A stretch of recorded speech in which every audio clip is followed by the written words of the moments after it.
그 어마어마한 뉴스가 터졌는데 언론들이 크게 말하지 않더라고. 응?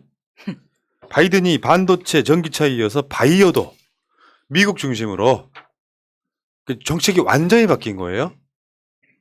지금 옛날에는 미국이란 놈들은 좀 쉽게 표현해서 달러 찍어내면서 얘네들 가장 발달했던 게 예전에 자동차 그리고 금융, 그러니까 돈 먹고 돈 먹기.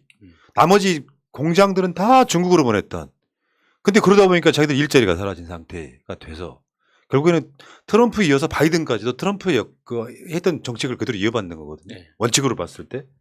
근데 바이오 전기차 반도체에는 또 한국이랑 연관이 있을 수밖에 없잖아요. 저번에 전기차 현대자동차 지금 미국에 수출을 해야 되는데 현대자동차는 미국의 전기자동차 공장을 만들겠다고 약속을 해서 지금 짓고 있어.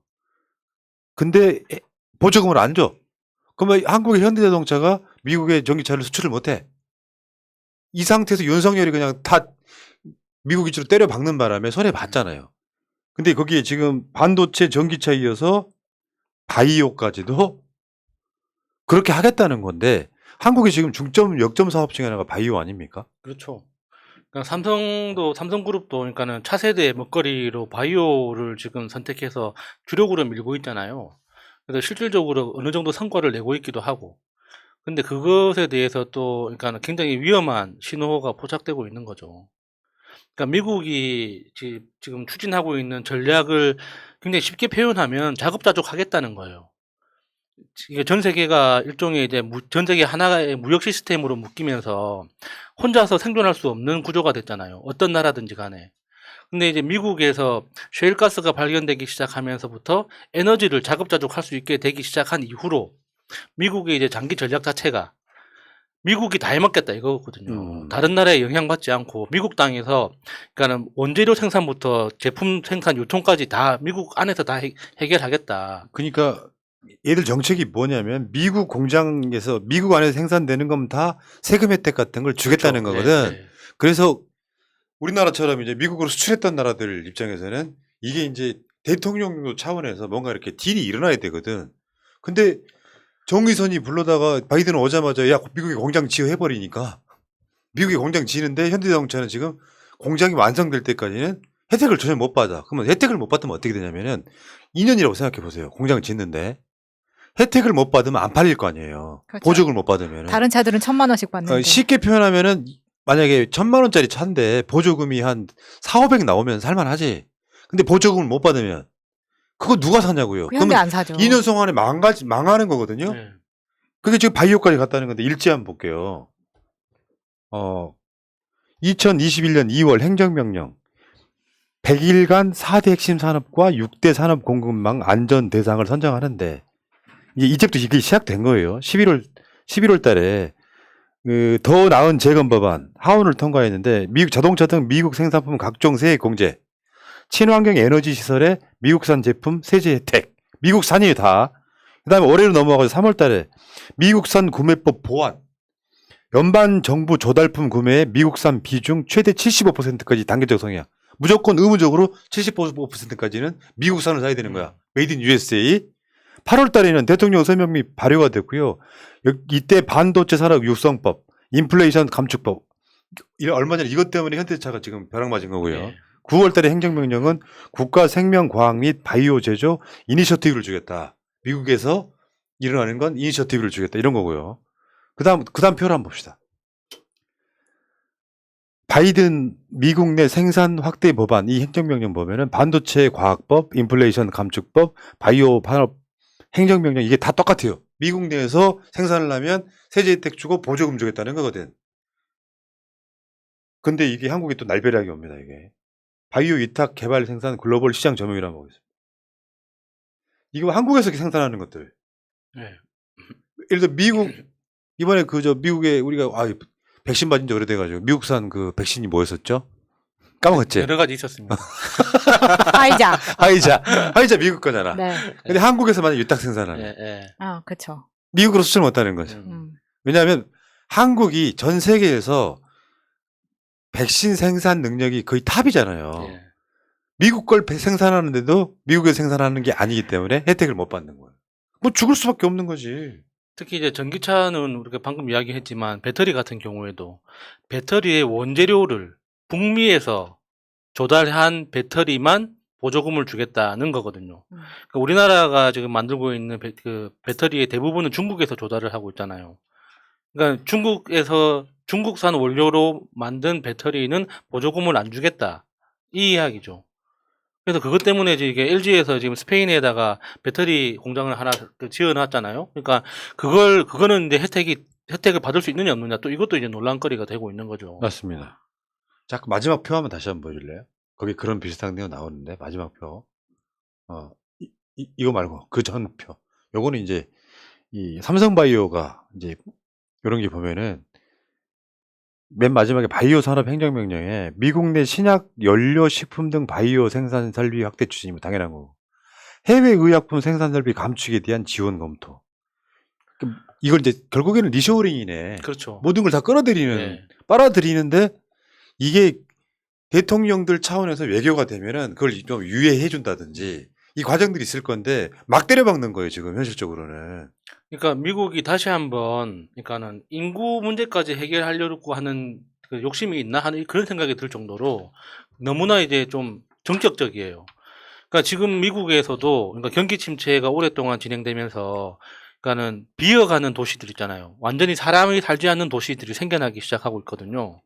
그러니까 그런 문제까지 다 해결하려고 하는 건가 하는 생각이 들더라고요.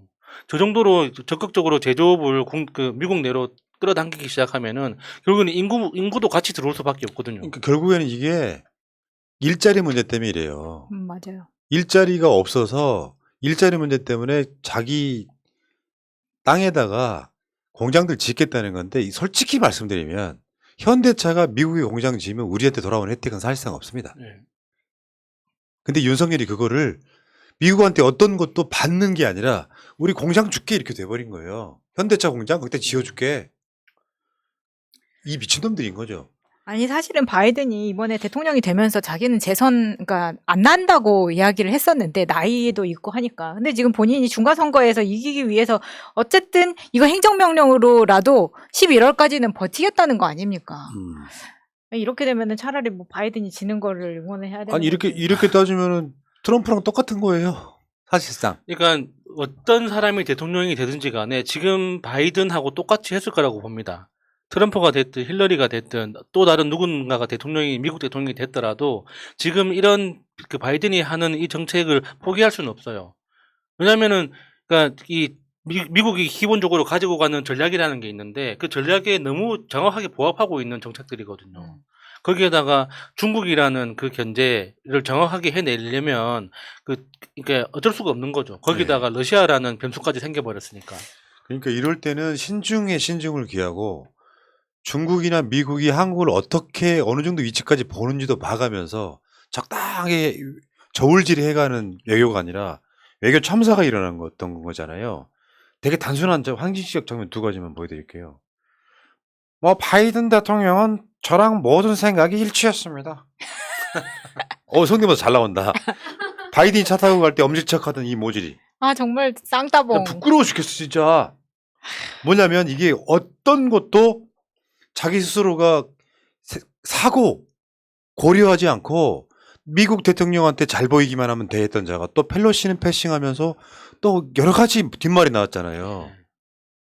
이런 자가 대한민국의 대통령이라는 거 길게 가면 안 되겠다 이런 생각이 좀 들고요. 근데 이거를 만회해보겠다고 지금 그래서 엘리자베스 여왕 장례식에 가겠다는 거 아닙니까? 어쩌면 그래 보이는데 이번에 미국 캐나다가 또 무슨 사고를 치고 올려진다 걱정돼 죽겠어. 아니 뭐 미국은 그 유엔 기조 연설도 있고 해서 간다고 치지만 캐나다는 왜 가는 거예요? 지난번에 트루이도 만날 때도 쪽지 보면서 이야기해서 챙피는 다 샀잖아요. 캐나다하고 우리나라하고 올해가 그 수교 60주년이라고 하더라고요. 그래서 이제 그 기념 삼아 이제 뭔가 뭐 행사가 있어서 가는 것 같은데 어쨌거나 걱정되는 건 또 마찬가지죠. 중국 30주년은 그때 보고 읽었던 거 지금 다 외웠나 보지. 안 보고 이야기할 수 있으니까 만날까 이거 아니야? 아니 이제 그것 때문에 엘리자베스 장례식에 초청을 받았니 안 받았니 그 이야기가 되게 많이 있거든요. 제가 외신을 다 찾아봐도 우리나라는 인비테이션을 받지 않았습니다. 먼저 간다고 이야기했어요. 초청장을 받지 못했다. 네. 근데 그 초청장을 받지 않고도 먼저 가겠다고 이야기한 나라가 지금 뭐 BBC에 의하면 브라질의 보소나로 그리고 남한의 윤석열. 네. 그리고 공식적으로 초청을 하지 않겠다고 한 나라가 러시아. 지금 전쟁 중이니까 니들 원하지 않는 거고 벨라루스는 러시아 편을 들어서 싫다는 거고 그리고 미얀마 이렇게 3개국은 초청을 하지 않았는데요. 니들 오지 마. 음. 정확히 말하면. 재밌는 거는 트럼프도 초청을 하지 않았습니다. 그런데 트럼프는 왜 초청을 안 했냐라고 하니까 이게 또 왕실 입장에서 좀 곤란하잖아요. 근데 이전에 트럼프가 영국 여왕을 대하는 매너를 보면 굉장히 별로였어요. 뭐 땡볕에서 10분을 기다리게 한다거나 등등이 있었기 때문에. 그래서 트럼프를 초청을 안 한 이유는 딴 게 없고 우리는 전직 대통령은 초청을 안 하기로 했다라고 했어요. 근데 오바마는 초청을 합니다. 오바마는 전직 대통령보다는 셀럽이라고 생각하는 거 아닐까요? 그래서 오바마는 왜 초청하냐 그랬더니 그거는 개인 초청이다. 아, 저 새끼 알았으면 좋겠는데. 윤석열도 그런 비슷한 거 아니야? 아니 근데 아까 이제 야수님이 12시간 동안 이제 동선을 둘이서만 해야 된다고 예. 했잖아요. 근데 그게 어찌 보면은 이 사람들이 장례식에 간 의미가 없어지는 게 우리나라 언론이 따라 들어갈 수가 없기 때문에 그거는 이제 BBC나 누가 이제 런던에서 주관하는 방송사들이 예를 들면 장례식부터 시작해가지고 찍으면 일단 장례식에 참석하는 거는 윤석열이 잡히지가 않을 것 같은 거예요. 그 안에 꽉 차 있고 거기에는 일단 유럽의 각종 왕족들이 다 옵니다. 그렇기 때문에 사실 윤석열, 김건희는 가뜩이나 콜걸 뭐 이미지 다 있기 때문에 카메라에 잡히면은 다행이다. 이런 생각이 들어요. 근데 그 12시간 넘는 그 모든 동선에서 그러니까 그 VIP들을 보조하는 스태프들이 붙을 수가 없거든요. VIP들끼리만 하는 행사이기 때문에. 그러니까 걱정이 되는 거죠. 네. 그러니까 윤석열이 여기 가겠다고 결정 내린 거는 다른 거 없어요. 바이든 오기 때문에 가겠다는 거거든요. 우리 형님 만나러 가는 거야. 미국하고만 친하게 지내면 외교가 슬슬 풀린다고 생각하는 모자란 자 하나가 장례식장을 무슨 뭐 사교회장으로 생각하는 그런 느낌으로 가는 것 같긴 합니다만 이미 세상 사람 다 알고 있잖아요. 저번에 모닝 컨설트에 보면은 전 세계 주요 국가 정상들 중에 꼴등이잖아요. 그래서 나토 갔을 때도 각국 정상들이 김건희를 따돌린 거 아니야. 그렇죠. 그러니까 못 견뎌가지고 뛰쳐나와가지고 한인들 만나고 그랬잖아요. 이 과정들을 보면은 정말 어디에 내놔도 부끄러운 자들이 가급적이면 안 나갔으면 좋겠는데. 제가 엘리사베스라고 쓴 개야? 이제 이렇게 되는 거죠. 그렇게 되네. 어찌됐건 윤석열이 아까 초반에 말씀드린 것처럼 지지율을 올려보려고 복지를 두텁게 한다 같은 쇼를 하고 있고 약자 복지라는 말을 꺼냈는데 이건 말도 안 되는 소리예요. 약자 복지는 이미 30-40년대에 시작했던 거라고. 근데 여기다가 외교 행보라고 막 이야기하잖아요. 근데 외교, 정치, 경제 다 망가뜨리고 있지 않습니까? 네. 차라리 그 중에 하나라도 안 나가면 안 생기는 거잖아. 굳이 꾸역꾸역 그것도 지금 특검해야 된다고 지금 국민들이 외치고 있는 김건희를 굳이 데리고 나가는 이유 알다가도 모르겠어요. 네. 아니 데리고 나가는 게 아니라 윤석열이 따라가는 거죠. 아 그렇지. 선택권은 윤석열에게 없는 것 같아요. 네. 뭐 여왕님께서 해외 순방하신답니다. 나도 알고 있어 임마. 나 데리고 간대.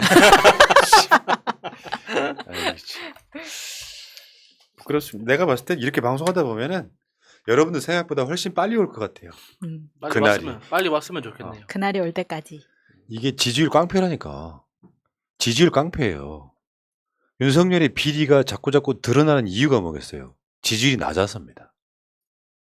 지지율이 높으면 물고 빨 수밖에 없어요, 언론들이. 언론들이 내가 봤을 땐 반 이상은 윤석열로부터 돌아서 있는 상태에 가깝습니다. 왜? 언론이 기본 속성 중에 하나가 상업성이거든요.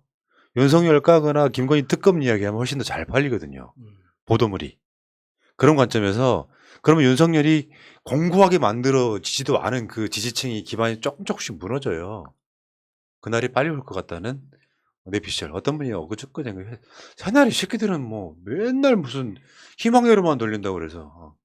그러면 내가 절망회로 돌릴까요? 5년 꽉 채울 거라고 얘기하면 좋습니까? 그러네. 그때 저한테 그 악플 드신 분. 윤석열은 5년 꽉 채울 테니까요. 그때까지 해외 나갔다 오세요. 우리는 2년 안에 쇼부를 보겠습니다. 쇼부라 그랬네요. 죄송합니다. 승부를 보겠습니다. 아니 성렬이 알아먹으려면 또 맞춰줘야죠. 네. 근데 쇼부라고 이야기하는 게 또 느낌이 와. 그러니까 자, 여기까지 하시고. 자, 오늘은 새날 방송 이따가 9시에 9시 조금 넘어서 9시 5분에 더 재밌는 방송 준비하고 오겠습니다. 그 새날 구독 꼭 좀 부탁드릴게요. 그리고 오늘 방송 내내 이제 멤버십 해주겠다고. 아이 저것들 불쌍해 죽겠어. 내가 좀 도와줘야겠다고 하시는 분들 정말로 감사드리고 새날 구독자 오늘 새벽에 67만 돌파했다는 말씀드리고 이야. 어이어 70만 갑시다. 70만 정도는 돼야 이제 전방 소리는 안 듣고요. 동네에 있는 슈퍼 소리 좀 듣겠죠. 그리고 100만이 돼야 이제 마트 정도 소리 들리겠죠. 100만 안 되는 자 유튜브 다 똑같습니다. 67만이나 3만이나 똑같습니다. 감사합니다. 자 물러가겠습니다. 고맙습니다. 고맙습니다. 고맙습니다.